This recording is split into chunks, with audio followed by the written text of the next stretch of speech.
In today's episode, we are joined by Duygu Ergin, a former investment banker.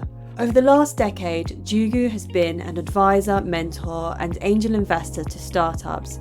She is passionate about supporting women and young entrepreneurs in their business endeavours and is now launching a structured program to support them. Today, Duygu shares her journey that led her to working with startups. She shares how to overcome challenges and how she views taking on risks. Today's episode is part of a short series dedicated to discussing failure because fear of failure can hold us back, yet it's a prerequisite for success. Failure is a natural part of life that each and every one of us will experience to varying degrees. How we process and learn from it will prepare us for future challenges.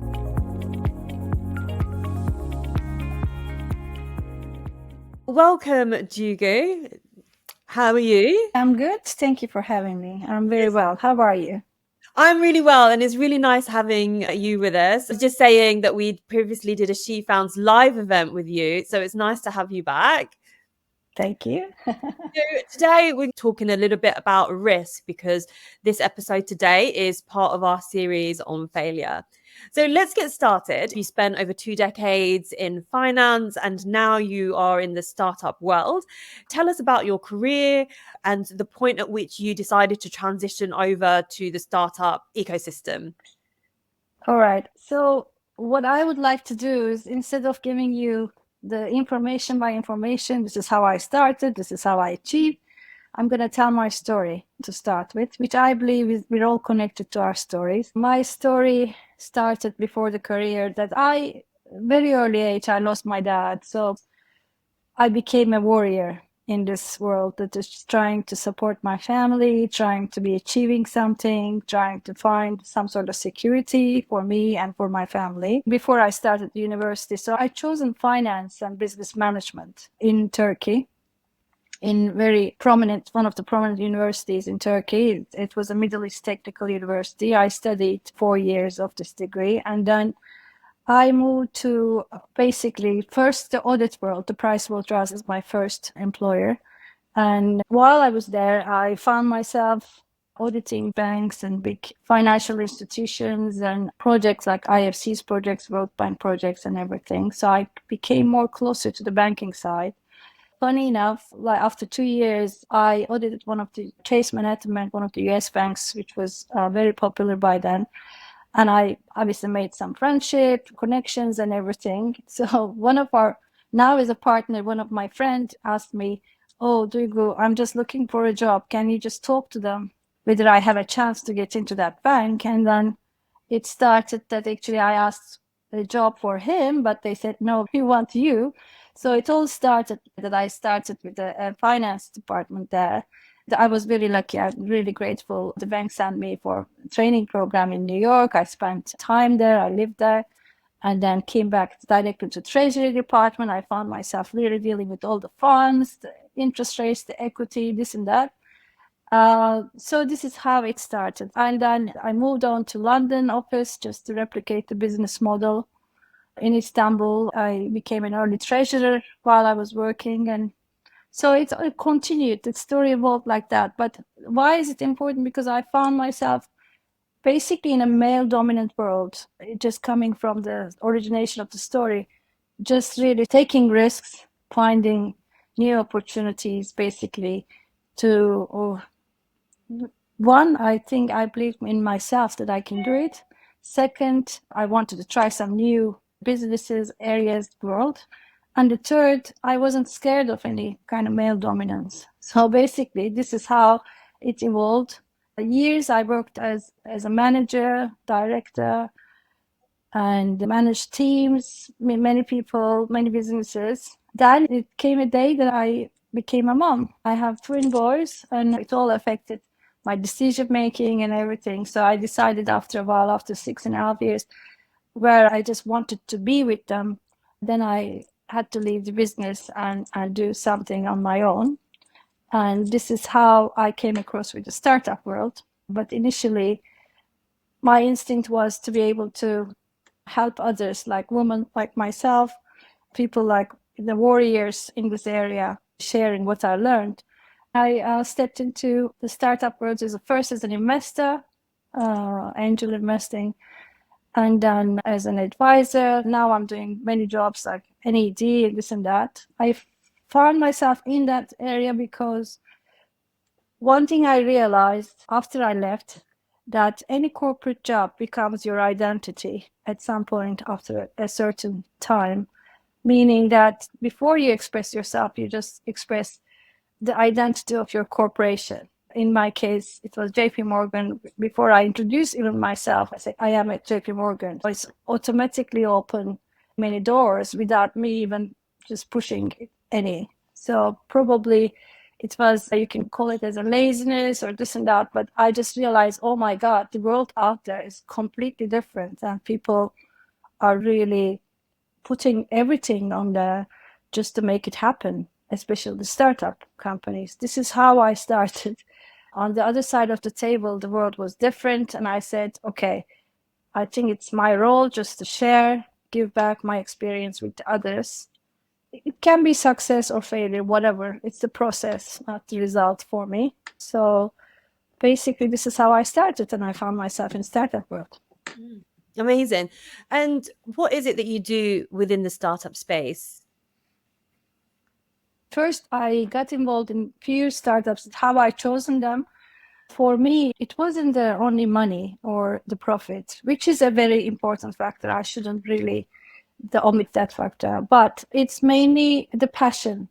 I just first listened to people's visions, their story, their dreams, and what they want to achieve and how it's going to help others. Really, it was just first motivation for me, and how passionate they are. And this is how I chosen the projects, whichever is closer to my, obviously, my aligning my own vision and my own seeing the future, because I believe every startup is related to change. However, I want to change things. I just want myself more aligned. So this is how I chose, and I started even for some startups. I did my financial projections for them, really to the least detail that I was involved. All this from the investor relationship, EIS issues, the problem legal, and this I was familiar anyway, how to do financial projections, the business plans, and this and that. But it is more different in the startup world. You have another audience, so you need to proving yourself to others that your startup is worth investing. So this is how I was more involved in the financial bit and more about investor relations. I do work as an advisor at the moment. One of the brilliant startups that I really support. I'm a non-executive director, things like that. In your experience, what are some of the common challenges that startups faces that you need to give advice for or help them resolve? The challenges are endless, to be honest with you. In the startup world, once you start, can be cumbersome, can be difficult. But there's one solution that I share with everyone. You should really know yourself first and your story, and everything you do has to be related. So it's like natural unfolding of yourself and your thinking and your story, and it has to be aligned. And the key word for me is magical word is passion. You need to be passionate about what you do, because that's the only key that's going to help you when you come across any difficulty and a challenge. This is how you are going to be able to open all these doors. If I go technically from branding to product design, for cost, everything can be a challenge. But if you know what you do and why you're doing it, believe me, those challenges is going to disappear over time. Generally speaking, most founders find the fundraising is the most challenging bit, because that's when you just go out the stage. That's when you just show what you do and get some sort of support. It's the most difficult bit for many founders, especially the women founders that I observed over years. I wanted to move on to talking about risk, and maybe this will also tie in with women fundraising as well. You mentioned that when you started your journey in finance, that it involved taking risk. And I think I read one of your early blog posts where you talk about how you viewed risk as failure. Can you tell us a little bit more about that experience of being risk averse and then being able to take those risks confidently? I am going to share my own personal view here, but many will find very familiar. I'm from Turkey originally. Probably it's a cultural thing for many people as well. So basically, we all like to stay in a comfort zone. This is the fact because it's the easiest way to continue. If we're comfortable and fine where we are, we would like to stay there for safety and security reasons because this is one of the human beings' main cravings. You want to feel safe. But is the contradiction comes because if you go out of your safety zone, which means taking risk, actually you feel living. You feel more life in there because at the end of the day, you're going to find more options, more experiences that's going to make you grow more.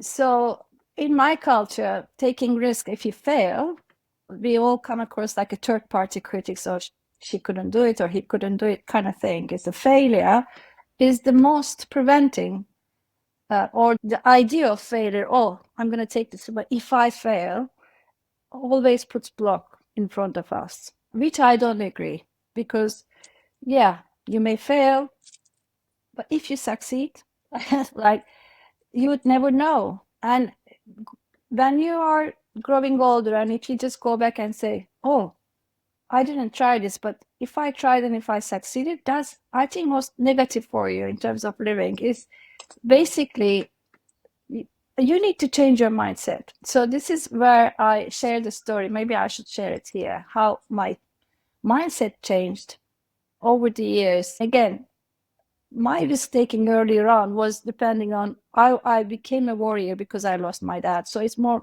probably personal touch. But in one of the startups that I've been supporting, which is HubDot, we also do events and invite all these inspirational speakers, mainly ordinary people with extraordinary stories. This is what I believe as well. It's really important. The gem is among them, ordinary people with extraordinary stories, because those people don't really come often to your life. So it's basically, she was on a stage, Julie, I hope she's still alive, I don't know. She was 87 by then. She came up the stage and she said, originally researcher, academic, stuff like that. She said she decided to become a stand-up comedian at age 77.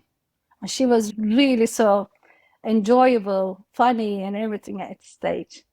And she said what she sees risk as a concept is not like a traditional risk definition. It's a daring. You just dare to do things. Just, basically, if you look at that from that point on, I think it's true. This changed my life, and I gave this a talk. I also talked in many corporate environments, and it helped them to see as well. Because if you dare to do things, then you feel more confident about how you look at things. When you see as a risk, it's all scary. But when you say, okay, I'm going to dare doing this, and then it's completely change of an environment. And this is how I tackle things. And I also believe, even if I fail, which I failed many times, even if I fail, it's something change in the whole mosaic of my being in a way. I learned something which is going to open maybe other doors. I don't know. I don't want to talk philosophically, but it really helps because we're all human beings. Stephen King's, I don't have it written in front of me, but if I remember, he says in one of his books, he says, we were all invited into this world, not knowing, obviously, the music and the setting and everything. We are all invited in this world, and we dare to do things here. And because we're invited and we didn't choose the music, but we are here to dance. So let's dance. So basically, it's many things we can't choose, but it's in our capacity to choose and dance. So this is how I see risks. And I'm not saying, oh, you should not fail. I think you should fail. You should fail how to learn how to succeed. This is how I see things. Yeah, That's really beautiful. And I resonate with that so much because I think when you were talking, I was thinking about all the things that I've dared to do. And I think if we reflect on our lives, we can see where we've dared to do things. And it's if we just think about we've done it before, so we can do it again. And maybe we can expand like how daring we are gradually over Mhm. time. Definitely. And this is why I'm also doing mentoring at UCL and many other like independent mentoring. Is basically what I would like to bring world more daring people, especially the younger generation, which I can observe from my own sons. A young generation are more scared and more kind of feel trapped into this many different worlds, like virtual world, social media, this and that. They even can't send a message. Like everything has to be proper in a certain way, and this really, I don't know. I'm not gonna say I find it really weird because it's against our nature. This is why I try to be bridging the probably the experience. You should dare to do things. I would like to give hands to many people that actually it's okay, just go for it.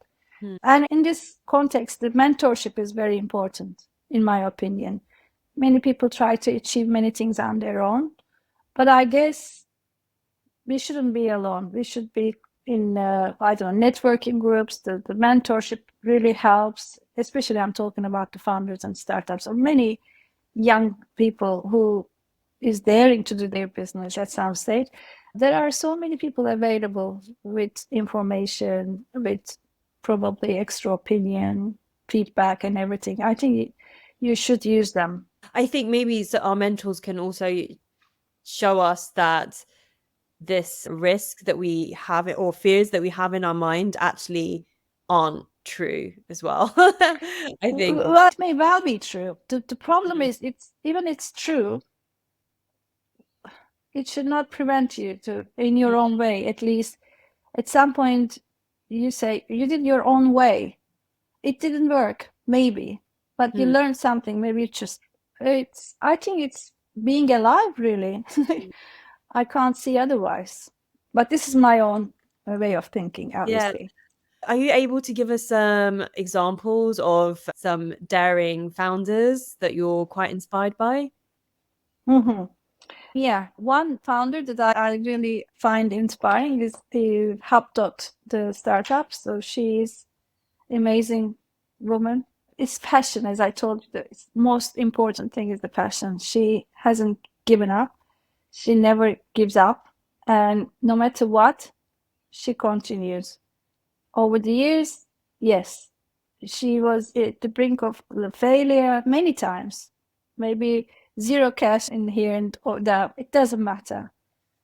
Every time, tried other people, tried other product, tried other things, and HubDot is still alive and it's just flourishing.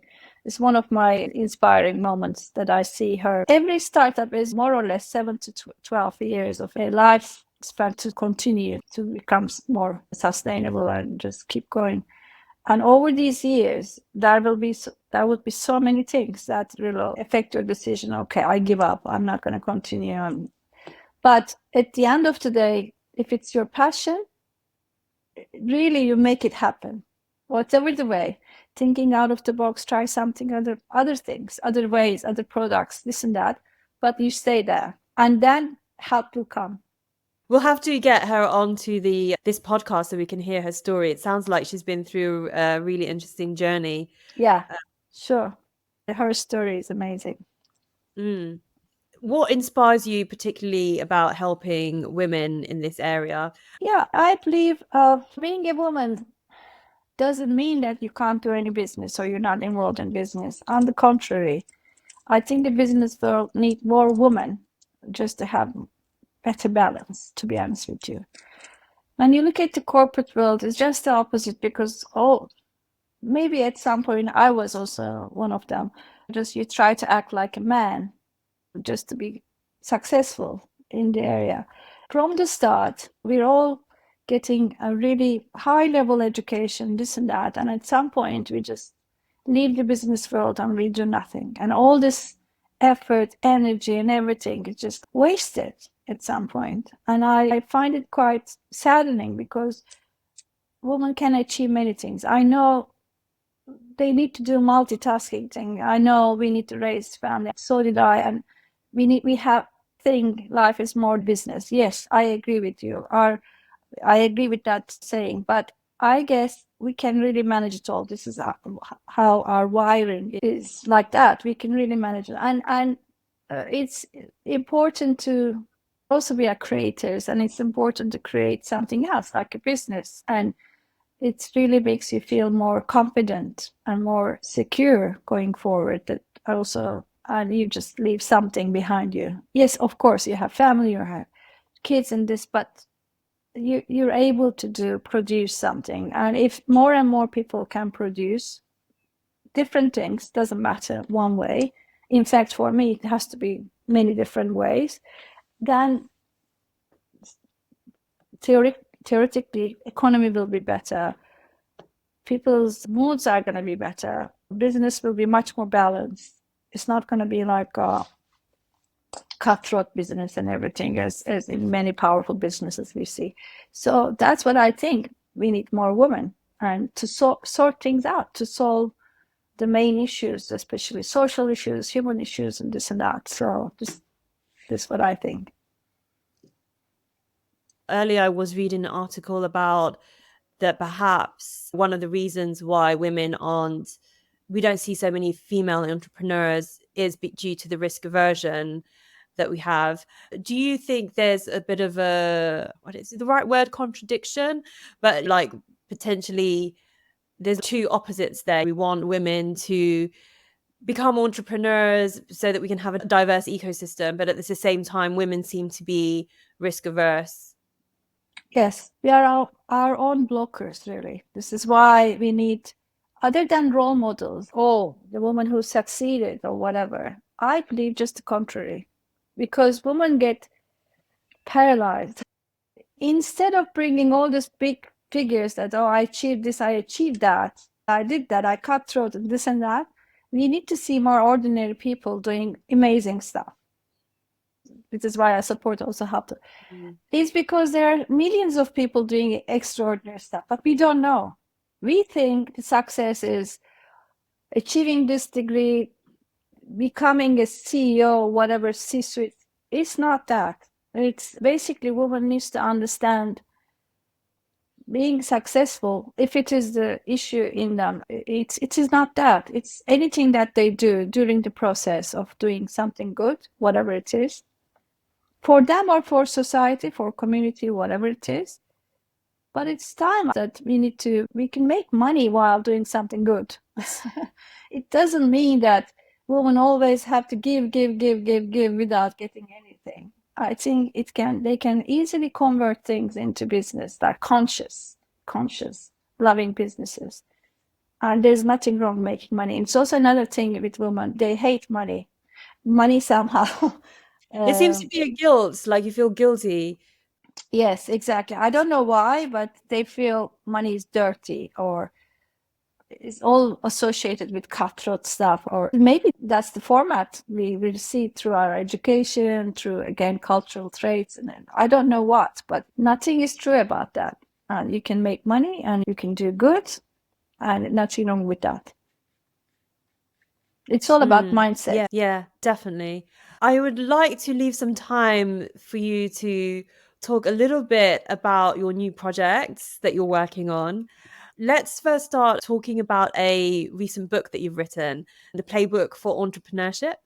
I Yes. read it and I looked through it, and it's great because there were some frameworks and models in there that I was familiar with, but there was also a lot in there that I wasn't familiar with. And I felt like it was a great starting point and a good introduction to some topics that I'm not familiar with. Can you tell us a little bit about what inspired you to write this playbook? I'm at the stage that probably giving back what I learned and trying to help others, youngsters, which I probably couldn't find at the time, the help or inspiration. I wasn't going to do anything academical anyway. So basically, instead of giving the theory and in the formulas and this and that, which is more perhaps for another academician, because I want, again, ordinary people who would like to do their businesses to understand, firstly, the mindset, secondly, the basic principles of being an entrepreneur. So this is why I just wrote this book as like a playbook. In that you can find is a mixture of everything that goes into the pot of entrepreneurship. I could easily do this business modeling, cash flow projection, this and that. Yes, there are so many books like that. And many of us, we are all aware, we get those and then probably read few pages and just leave them behind us because there are experts doing this and that. I just want it to be like a helping book. Like once you're alone in many things, like what questions you need to be asking to yourself, or which software programs you can be able to use instead of doing everything in your own, or what concepts you need to focus on before you start, things like that, or what questions you're going to come across from an investor in terms of when it comes to fundraising, even a question, do you really need to raise funds? So it's basically a thought-provoking little handing help, and I plan to maybe later in the fall follow up with workshops if in case they need more details about every concept. Obviously, my specialty is about fundraising, financial projections, and stuff like that. I just wanted to give them also an understanding that the mindset of an investor, what do they look into before they invest? And so it's a playbook, as the name implies. I want them to play around with it. Great. And is there anything that you're working on next that you want to share? I'm open to offer my mentorship to many startups, whoever is asking for. Sometimes even a single idea or another change of a mindset is really a groundbreaking results. Like I mentioned, I guess, in the live event, in terms of fundraising, I've been with many women about this fundraising time, and it's such a nerve-wracking process because basically you think it is your baby and you don't want it to be criticized, and especially for a woman, and you just keep holding on, and it's a very nervous process. And I realized people are so nervous that they can't even tell their own story naturally because they're under a huge pressure of an examination or some sort of. And obviously, investors immediately receive that energy from you and conclude, oh, maybe you're not ready, maybe it's not time, maybe even you're not good enough, which is on the contrary. But the process is just a two-way process here. Are you going there, as a woman entrepreneur, for example, to ask for money? Okay. You are going to ask for money and it's so important for you. I realized, oh my God, in psychology, the woman thinks, and many young men as well, maybe, I'm asking money like as if like you're begging for money, okay? As if like you are, in terms of leveling, you're underneath. So basically, you're not at the same level. You need something, you're needy, you want some contribution from somewhere else. But it's not the case. I mentioned in many platforms, it is just the opposite. It's just you are offering a great opportunity to another person to make money. You're offering your shares, and you're going to be working, and these people are only going to be investing in. It's the mindset. If you change your mindset, actually, you're not the asker, but you are the giver. You are giving the opportunity. So basically, that confidence really levels the whole conversation throughout and helps founders at least explaining about their venture, at least explain with confidence. It's all about confidence at the end of the day, how you present yourself. It's an opportunity at the stage, yes, but you're going to do all the hard work as a founder. If it happens, if the company succeeds, the other person is going to only benefit. We all need to change our mindsets, especially the founders. You've just dropped an amazing, huge bomb right into this podcast. Thank you so much for that. So You're I've got welcome. a few light-hearted questions, I hope, for our little lightning round to conclude the session. I say lightning round, but of course, feel free to say a little bit more if you want to. Let's start with the first one. Can you tell us about a hero that's impacted your journey and why? A hero. Again, I am more focused on ordinary people with extraordinary stories here and there, everywhere. When I travel, when at work, there's no one hero or something because every person is unique and every person has their own story. And I'm not really, don't misunderstand, I'm not really trying to talk fluffy here. I really do believe that there's no one super person. We're all Yeah, super. that's so true. I totally agree with that. I spend time in a spiritual community outside of work. And when I go to the center, we don't really talk about our backgrounds. It's because what connects us is spirituality. I've met so many amazing people from all walks of life. That really stripped away any previous conditioning that I had about hierarchies of people according to their education or roles or whatever we have. Everybody is special. In one way or another, I think this is exactly how we look at this. Half of my life, I really was dedicated into like success, making more money. It's just the nature of business. But then I understood at some point it has to be holistic. You need to be whole to be able to do something meaningful, meaning that firstly, you need to know yourself and try to understand others. We're all like in certain sector, which is, I'm not really blaming anything or negative talking on it. It is the way the game rules in that sector. But when you're out, try to do something in this life. And why not share some information? Yeah, this is my philosophy, really.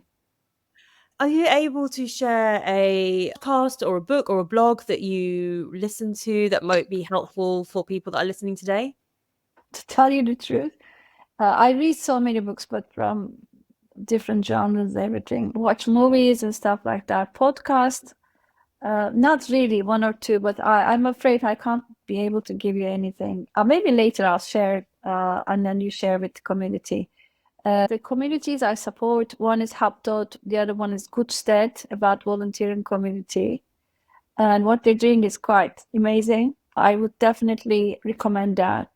And TPC is the portfolio collectives, also another community that who are doing their like portfolio managers, the little bits and pieces of work everywhere. Yeah, I can definitely commend those communities. But also in the book that I wrote, I mentioned a few things, networking groups and this and that. So if they want to have a look at it, investigate a bit more, they can find their own reports, podcasts, and stuff like that. So all in the book that I shared. But at the top of my head, I can only give you these three communities that maybe your communities like to join. Great, great. Thank you so much. I'm sure that'll be very helpful. And one final question. How do you set yourself up for success every day? Okay, it's going to sound maybe, actually, it's not spiritual, but every day is a new day.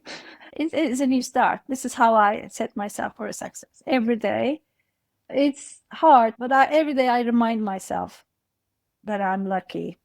I'm here. First of all, I'm grateful. And then I do what I would like to do. Basically, it's resetting. It reminds you to get rid of all this negative past or whatever, or past overall, because it's all about like recording that we did that. It's now a memory. And then we are going to go to this future, but every day is like a present. Okay, I know it sounds a bit wishy-washy, but it's not. It's really a present. This is how I see in my own life. Yeah. That's a beautiful reminder. Thank you so much. I suppose at the start of the day, you've got something, you've got like a whole day to look forward to that you can make something. Yeah, and you can do many things differently, really. One thing that I do, maybe it's a practical tip, that every day when I wake up, obviously I have a little routine, 10 minutes, 15 minutes of yoga and everything, just for stretching and everything, or maybe some Pilates, depends. But one thing I do, I'm using my right hand usually, when I use a toothbrush, I try to make sure I use my left hand. This is just to remind myself is actually you're not lost in a routine. Okay. Today is another day and a special day. It's basically I just use the opposite hand just to remind myself at the very early on, I'm here, I'm going to be living a different day. Interesting. Thank you Okay. so much. I've really enjoyed our conversation today, and it's so nice seeing and Me hearing too. you again. Likewise, really, thank you very much for having me. I hope this goes to people, to places, wherever they need, and I'm sure it will. And thanks for doing this podcast, and I'm sure you're really helping many others out there. Great, thank you. Today's episode was the last in the series on failure. I've absolutely loved the conversations that I've had with guests in this series, and I can't wait to share more conversations that I'm having with founders and experts in the startup industry. If you've enjoyed the podcast so far, please remember to subscribe to the podcast on whichever platform that you're listening on, and please share it with anyone that you think will find it valuable.